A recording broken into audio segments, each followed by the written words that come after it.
The Rangers and Lightning are tied up at 2 games apiece in the Eastern Conference Final. Game 5 is tonight at the Garden, where the Blue Shirts have won 8 in a row in the playoffs. SNY contributor Anthony McCarron is going to tell us what they need to do to make it 9 in a row. Now, Anthony, with the Rangers dropping their last 2 road games, do you think home ice advantage will be enough to turn around this slump?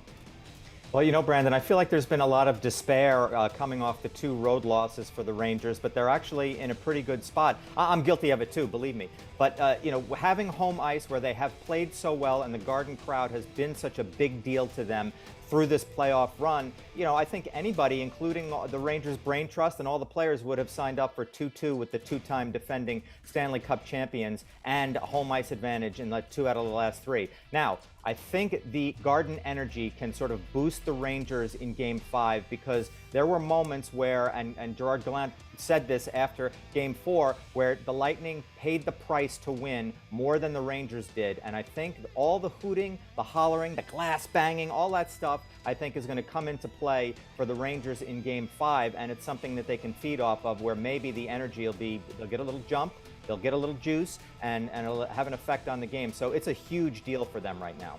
Just you talking about the jumping and the juice is making the hair on the back of my neck stand up right now. That playoff energy at the Garden is unreal. People, they got to check it out. All right, so Tampa Bay captain Steven Stamkos said, quote, "The Lightning know when Nikita Kucherov is on, and it sets the tone for them when he is." How do the Rangers stop or at least slow down Kucherov?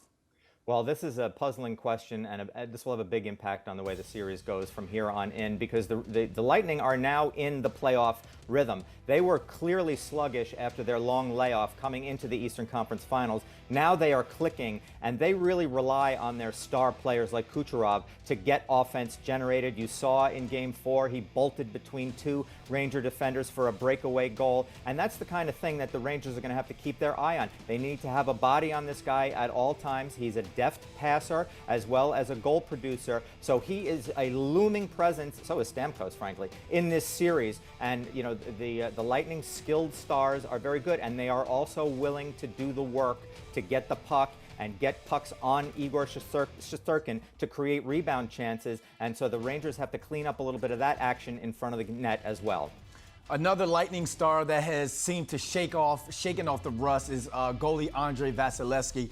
The Rangers hit him up big time in games 1 and 2, but he stopped 62 of 65 shots he faced in games 3 and 4. Do you think the Rangers can get the best of him again on their home ice? You know, I think they have a shot, but one of the big things about this series so far has been the Rangers' inability to generate offense on 5-on-5 ice play, and that's going to be something that they really have to get into. We know their power play is good. We love the Mika one-timer from his spot on the ice, right, when they've got a man advantage. That's great stuff, but they haven't generated enough offense, enough goals on 5-on-5, so that's gonna be a big thing against Vasilevskiy, who is now also, you know, as you mentioned, he's in the rhythm too now. He knows, and hot goalie, of course, is one of the great NHL playoff concepts dating back to the days when they didn't wear masks.